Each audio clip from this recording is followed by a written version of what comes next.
మీ business ఏదైనా మీ ఊర్లో promotion చేయాలంటే అది సుమన్ టీవీతోనే సాధ్యం. ఇప్పుడే సంప్రదించండి. నాకు దయచేసి ఎవరైనా సాయం చేయండి సార్. ఈ ఎడారి నుంచి నన్ను బయట వేసేయండి, ఇంటికి వచ్చేస్తాను. చేసి మీరు ఎలాగైనా నా భర్తని ఇంటికి క్షేమంగా తీసుకొని వస్తారని నేను కోరుతున్నాను.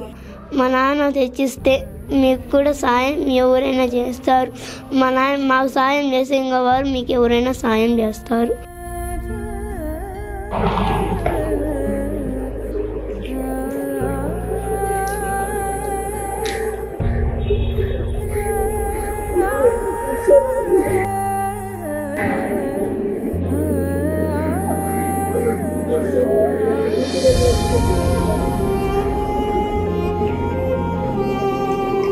వాళ్ళు సాయం చేయకపోతే ఇప్పుడు మన లోకేష్ గారు ఇలాంటి సుమన్ టీవీ వాళ్ళు ఇలాంటి వాళ్ళు లేకపోతే నాకు చాలా ఇబ్బంది అయ్యేది.